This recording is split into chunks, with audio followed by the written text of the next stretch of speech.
Langkah kaki saya di Istanbul berlanjut menelusuri berbagai tempat yang menyimpan kisah. Para pencinta sejarah pasti nggak akan asing dengan yang namanya Konstantinopel.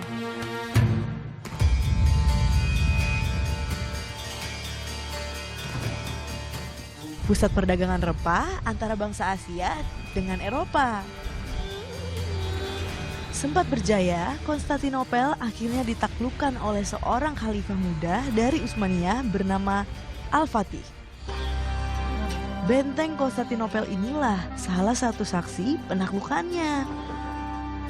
Kisah perjuangan yang ditorehkan khalifah muda itu mengingatkan saya akan salah satu ayat di dalam Al-Quran. Bahwa sejatinya pejuang yang beriman, yakni Ashabul Kafilah, yang dijaminkan oleh Allah akan memberi petunjuk bagi sesamanya menuju kebaikan.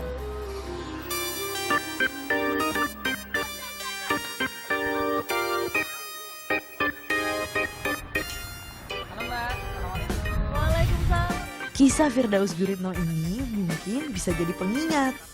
Sudah hampir 1 dekade ia menetap di Istanbul. Katanya betah. Susah kalau hati sudah jatuh cinta. Jadi ini dia ya Mas ya? Iya, jadi kita berada di areal. Cintanya akan kota ini bermula saat 2015 dirinya lulus kuliah. Daripada sekedar bekerja demi materi, ia memilih jalan lain, menjadi relawan untuk kemanusiaan. Mas Daus, udah sejak kapan sih Mas Daus memilih untuk jadi relawan? Kalau di total sih mungkin ada sekitar 4-5 tahun ya. Kalau dari saya pribadi sih lebih kepada keterpanggilan. Dimana jalan hidup saya hingga sampai saat ini juga sangat banyak bantuan-bantuan orang lain hingga saya berada di titik saya sekarang ini. Jadi saya merasa bahwa hidup kita itu butuh banget untuk kita saling bantu dan kewajiban untuk bantu orang lain juga. Dalam keadaan apapun, bahkan jika kita lihat di daerah sana misalkan daerah-daerah konflik dan merupakan daerah berbahaya, kita datang ke sana membantu mungkin hanya menghabiskan sekitar 5-6 hari di sana atau paling lama 1 bulan. Tapi mereka melewati itu hingga bertahun-tahun. Bahkan mungkin ada daerah yang tidak sampai puluhan tahun mereka melewati daerah konflik seperti itu. Saya mencoba untuk bagaimana kita bisa memberikan manfaat dan di dalam diri kita sendiri juga kita bersederhana untuk bisa mengimbangi kebermanfaatan tersebut. Apa yang Firdaus lakukan menggugah relung hati ini. Ia bersedekah tenaga dan waktu sedari muda untuk membantu sesama umat muslim yang tengah berjuang hidup. Pas banget nih Mbak, kita ada mau kunjungan ke Madrasah Uyghur sama teman-teman. Mau ikut nggak? Boleh Mas, tapi aku mau balik ke hotel sholat dulu, nggak apa-apa ya? Siap. Oke.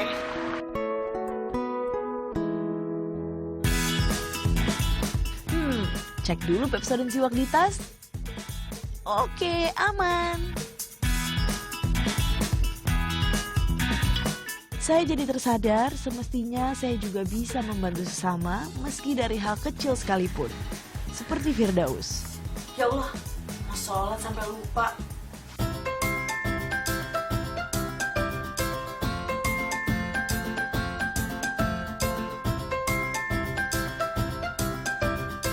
Sebelum sholat, saya biasanya selalu bersih-bersih mulut dulu pakai Pepsodent Siwak. Karena mengandung bahan alami siwak asli dan mint. Dalam satu hadis yang pernah saya baca, Rasulullah bahkan menganjurkan umatnya bersiwak lebih dulu sebelum menunaikan sholat. Jadi insya Allah sambil menunaikan amalan sunnah. Amin. Rasanya segar banget, bersih pula. Wah, keren banget. Ternyata bisa mencegah gigi berlubang, antiseptik, dan juga mencegah timbulnya karang gigi. Pantes aja enak banget dipakainya. Wah, ini juga lebih kece. Ternyata 2,5% dari laba penjualan Pepsodent Siwak akan didonasikan untuk program kesehatan gigi dan mulut anak yatim piatu. Secara nggak langsung, kita sudah membantu melindungi senyum anak yatim piatu. Sambil menjaga kesehatan, sambil bisa berdonasi. Alhamdulillah. وهو العزيز الغفور الذي خلق 7 سماوات طباقا ما ترى في خلق الرحمن من تفاوت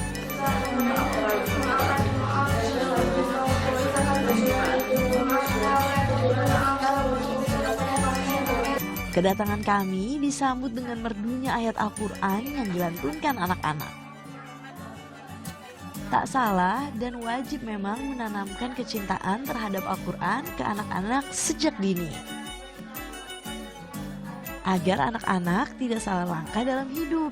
Insya Allah generasi cerdas dan islami. Saya terhanyut memandangi anak-anak pengungsi ini. Mereka tetap ceria meski harus hidup di negara pelarian.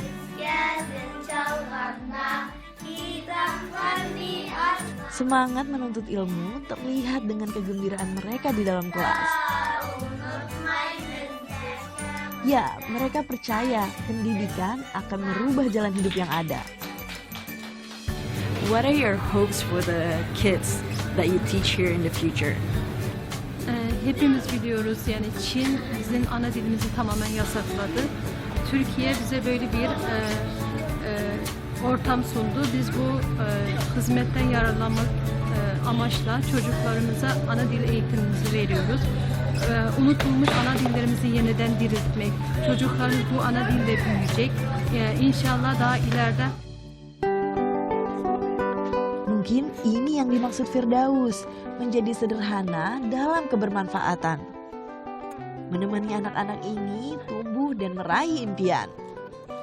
Pepatah mengatakan pendidikan adalah senjata paling ampuh untuk mengubah dunia. Dan agama tentu akan menyempurnakannya.